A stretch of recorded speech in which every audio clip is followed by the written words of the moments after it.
Assalamualaikum warahmatullahi wabarakatuh. Salam sejahtera. Apa khabar guru-guru perniagaan sekalian? Semoga sihat walafiat dan bersemangat untuk kembali ke sekolah pada hari Rabu nanti.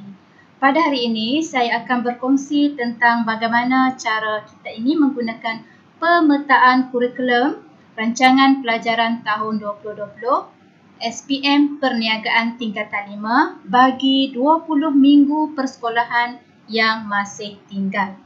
Baik, sebelum itu cikgu-cikgu semua, pemetaan kurikulum ni memang kita sudah pembuat pada awal tahun yang lalu yang dinamakan RPT 2020. Kalau cikgu masih ingat, inilah keadaan RPT asal kita yang mana kita hanya berjaya laksanakan sampai minggu ke-11. Dan lepas tu cuti. Apabila pandemik COVID-19 berlaku, kita cuti daripada 22 Mac sampai 23 Jun. Cuti yang panjang menyebabkan semua standard kandungan, standard pembelajaran tak dapat diteruskan di bilik darjah.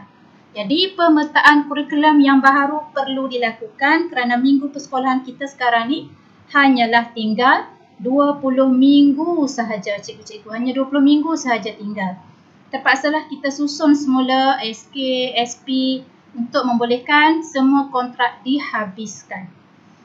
Baik, cikgu-cikgu semua, perlu ingat bahawa tugas kita menyiapkan kerja khusus juga adalah satu tugas yang besar. Kita perlu bimbing calon SPM di bilik darjah kerana calon memerlukan bimbingan secara individu dan bersemuka. Justru itu, pemetaan kurikulum ini diharap dapat membantu kita semua melaksanakan PDP untuk minggu 20 minggu persekolahan yang masih tinggal. Baik, cikgu-cikgu semua, memang kita telah pun melaksanakan pengajaran PDP secara maya. Tetapi objektif pembelajaran tidak dapat diukur secara smart. Jadi, semua topik daripada minggu 12 sehingga minggu sekarang perlulah kita ajar semula di dalam kelas.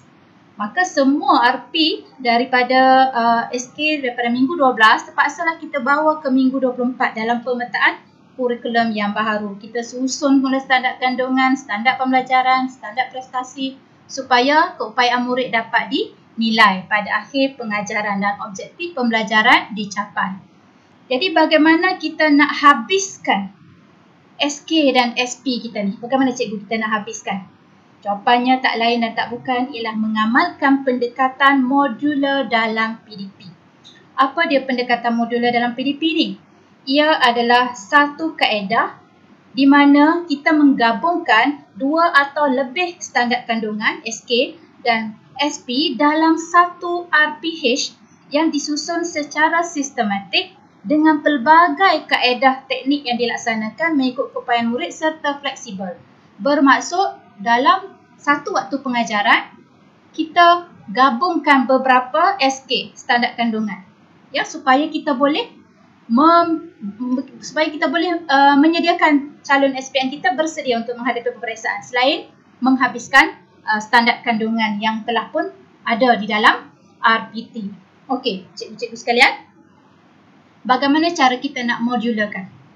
Seperti yang telah kita ditaklimatkan dulu semasa keluarnya di SKP, cara nak modularkan ada 4. Kalau kita mengajar tajuk usaha niaga, digabungkan dengan tajuk sumber perniagaan, penyata kewangan, semua ini dipanggil mendata lah dalam subjek perniagaan yang sama di tingkatan 5, mendata dalam mata pelajaran yang sama.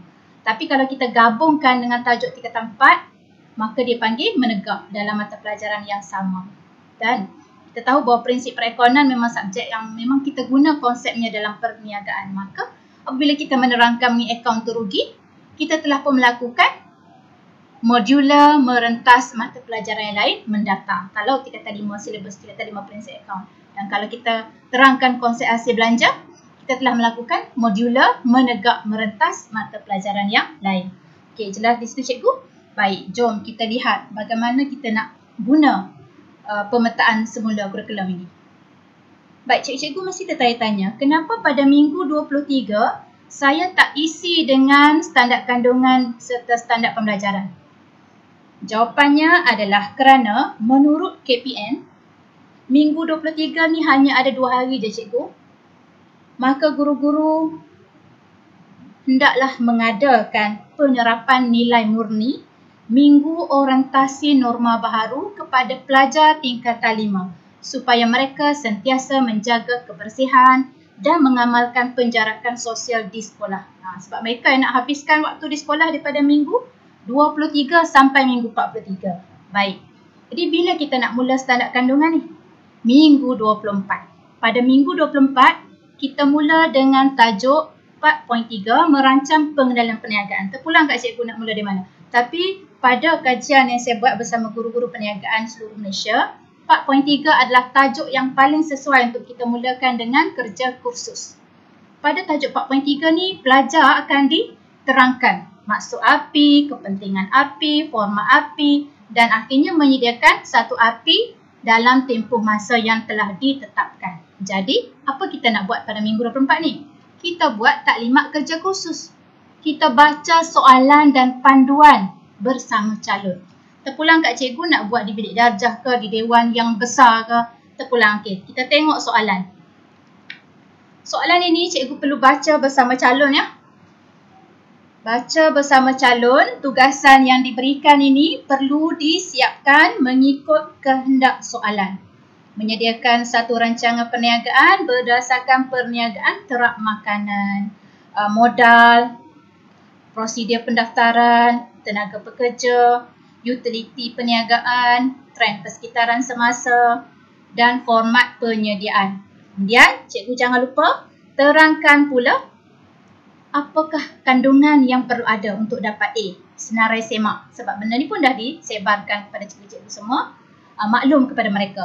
Perlu ada apa? Muka depan, apa dia yang perlu ada dalam ringkasan eksekutif, dalam pengenalan, dalam latar belakang pemilik, dalam rancangan pentadbiran, operasi, pemasaran, keuangan dan penutup serta jangan lupa lampiran. Jadi ini semua perlu dinyatakan kepada calon supaya mereka bersedia untuk menyiapkan tugasan dalam tempoh masa yang diminta. Baik, kalau Minggu 24 kita dah menerangkan format API, maka diharap pada hari yang terakhir, pada hari Khamis, semua calon cikgu dah siap pengenalan tujuan API. Ini paling minimum. Tajuk pengenalan dan tujuan API yang berada dalam ringkasan eksekutif pada tahun ini disediakan dengan lengkap pada akhir Minggu 24. Ini cadangan ya. Pada Minggu 25, kita masuk tajuk, sebelum tu saya lupa nak menerangkan ya, apakah yang telah kita modularkan pada Minggu 24. Bila kita nak menerangkan tentang kerja khusus, kita telah pun menerangkan sekali mengapa nak jadi usahawan, apakah sumber perniagaan yang kamu ada nak berniaga, apakah visi perniagaan kamu, misi, objektif dan apakah bahagian fungsi yang penting dalam organisasi perniagaan kamu. Maka sekaligus kita telah modularkan tajuk 4.3 bersama 4.1, 3.0, 2.1 dan 2.2. Baik, kita ke Minggu 25. Tajuk persediaan memulakan perniagaan. Baik, kenapa tajuk ini kita kemudiankan bukan pada Minggu 24? Jawapannya, tajuk ini mesti diterangkan berkaitan akta. Kita tahu calon kita tidak berapa gemar mengenai akta perniagaan. Jadi pada minggu yang 25 ni perlu diterangkan persediaan memulakan perniagaan mesti mengetahui akta penubuhan. Mesti mematuhi peraturan. Apa akan berlaku kalau tidak patuh? Prosedur pendaftaran bagaimana? Dan tanggungjawab yang perlu dilakukan oleh usahawan apa dia? Selain daripada itu, jangan lupa calon perlu ada pembelian sumber perniagaan. Beli sumber fizikal, sumber teknologi, maka dia kena simpan dokumen perniagaan.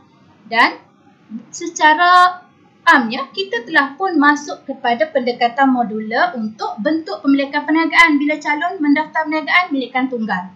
Trend semasa, mendapatkan kelulusan PBT, ya, dan sumber perniagaan tadi. Ya. Jadi sekaligus saya ini rumuskan untuk Minggu 26 ni, calon sudah boleh menyiapkan dengan lengkap latar belakang perniagaan, latar belakang pemilik, menyiapkan lampiran dengan lengkap. Pada tahun ni 4 dokumen wajib untuk lampiran dan sekaligus menyiapkan beberapa bahagian di rancangan pentadbiran, operasi, pembelian sumber fizikal, kewajaran, mengambil pekerja dengan memastikan mereka mendapat faedah-faedah gaji, kira kos operasi. Ini perlu pastikan calon sudah pun hampir lengkap pada minggu 26 untuk tajuk-tajuk ini. Memang tak akan habis tapi separuh lengkap.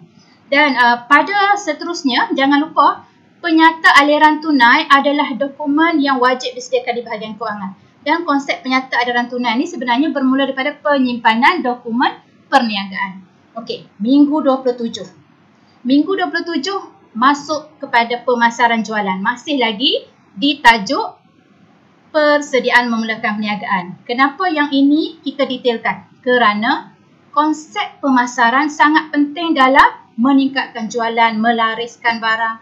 Dan kerana itu, perlu ada pendekatan modular dengan tajuk tingkatan 4 bahagian fungsian. Fungsian yang paling penting dimodularkan adalah pemasaran dan TMK. Kerana ia memainkan peranan dalam meningkatkan jualan. Sekaligus calon kena mengurai dengan detail skop pemasaran jualan yang terdiri daripada elemen strategi pemasaran 4Ps. Okey, kena kaitkan dengan bahagian fungsian pemasaran dan TMK. Okey, cikgu-cikgu, sampai kepada cuti, selepas cuti Hari Raya Kurban, kita masuk minggu 28. Pada masa ini, kerja kursus menjadi lagi kompleks dengan penyata keuangan. Untuk memenuhi kehendak standard kandungan penyata keuangan, calon mesti tahu maksud penyata, butiran dalam penyata, pihak yang berkepentingan, ada berapa jenis penyata keuangan. Di sini dinyatakan penyata pendapatan, penyata kunci kira-kira. Sebab penyata aliran tunai tadi daripada tajuk dokumen perniagaan. Baik, seterusnya, apakah yang kita nak modularkan di sini? Kita akan modularkan mengenai pengiraan kos kan? Pengiraan kos tetap kos berubah ni, calon dah pun belajar di tingkatan 4 di dalam penetapan VMO. Maka kita modularkan balik dengan 2.1. Terangkan bagaimana ia dipanggil sewa ataupun gaji pekerja, ya, bil. Mana satu kriteria untuk kos tetap dan kos berubah. Pada masa ini banyak elemen yang perlu dibuat pengiraan. Baik di bahagian gaji pekerja, faedah pekerja, kos koperasi, bahan mentah, kos pemasaran dan yang paling detail adalah keuangan yang melibatkan kos. Jadi, untuk bahagian ini kita akan guna tapak Cikgu Maha bagi memudahkan kita menganalisa dan menterjemah, mentafsir penyata keuangan untuk kita menggunakan nisbah asas, ya. Sebab nanti justifikasi perlu dibuat, apakah perniagaan kita layak mendapat pembiayaan, apa sebab layak, apa sebab yang kita kata kita mempunyai margin untung yang besar. Jadi semua ni boleh kita lihat dalam tapak Cikgu Maha lah. Dalam tapak Cikgu Maha memang belum siap, tapi saya cuba untuk terangkan, ya. Cubalah sedaya upaya untuk terangkan berdasarkan yang lama dulu. Baik, di sini juga kita akan modularkan tajuk ini dengan subjek prinsip perakaunan. Kerana banyak penyata keuangan di sini tak ada dalam buku teks tingkatan 5 perniagaan, tapi ada, ya, dalam buku teks prinsip akaun. Baik, pada minggu 3, sebelum tu kita tengok dulu simulasi. Okey, baik. Ini yang dimaksudkan. Keuntungan dalam lingkungan 20-30%, idea-idea analisis yang konkret ini yang boleh kita gunakan di dalam menulis di bahagian penutup, dalam ringkasan eksekutif, bahawa perniagaan kita layak mendapat pembiayaan. Sebab itulah kita perlu, tak ada cara lain lah cikgu, perlu guna tapak bagi memudahkan calon juga dan memudahkan kita, ya. Jadi yang ni nanti Cikgu Maha akan bagilah tapak. Buat masa sekarang tapak dia ni masih lagi dia kunci, tak boleh nak buat apa. Okey, kita sambung. Bila di minggu 30, kita sampai ke peringkat membuat rumusan untuk ringkasan eksekutif dan penutup. Membuat justifikasi kedudukan kewangan tadi, kita masukkan ke dalam penutup dan ringkasan eksekutif, ya. Mengapa kita layak mendapat pembiayaan, apa sebab perniagaan kita akan buat pada masa depan, pada minggu 30. Ini cadangkanlah. Seterusnya, minggu yang ke-30 juga, kita cuba untuk habiskan tajuk persediaan menjadi usahawan. Sebenarnya tajuk ni kita dah masuk pada awal-awal tadi pada 4.3 sebab kita modularkan. Tapi saya cadangkan cikgu-cikgu masuk sekali lagi tajuk ni kerana tajuk ni sangat popular di kertas 1 dan kertas 2. Boleh bagi latihan yang bersesuaian dengan calon, ya. Boleh gabung tajuk ni dengan minggu 24 tadi. Kita modularkan dengan merancang pengenalan perniagaan. Akhir sekali pada minggu ni juga kita bereskan lagi bahagian pengenalan, penutup, ringkasan eksekutif, mana-mana yang belum siap bagi calon. Masa ni lah kita isikan dengan ambil mana-mana idea daripada standard kandungan dan standard pembelajaran, bantu calon untuk menyiapkan kerja kursus. Baiklah, mungkin dijangka pada minggu 31 akan bermula pembentangan peringkat sekolah di mana pelajar akan menghantar RP dan guru-guru menyemak dalam tempoh yang dijangka 2 minggu untuk penyemakan. Dan seterusnya minggu 33 akan bermula pemantauan oleh pentadbir kawasan. Pada masa ini juga calon boleh mula bersedia untuk ulang kaji peperiksaan secara kendiri semasa cikgu-cikgu menyemak. Minggu 34 pun sama pemantauan dan bersedia dengan ulang kaji untuk percubaan. Dan peperiksaan percubaan dijangka berlaku selama 3 minggu. Ini hanya jangkaan saja. Dan selepas itu kita buat perbincangan ke tahap percubaan, melalui kelas anjal, ada buat pelatihan daripada soalan-soalan trial lain. Jangan lupa kita perlu buat pelaporan pentaksiran PBD daripada semua hasil kerja murid. Dan latih tubi, bengkel kemahiran menjawab dalam keadaan penjarakan sosial sehinggalah tamat tempoh RPT minggu 43 dan cuti akhir tahun pada 20 November. Namun dijangka untuk tingkatan 5 ada jadual yang berbeza. Okey, baik, sampai sini saja.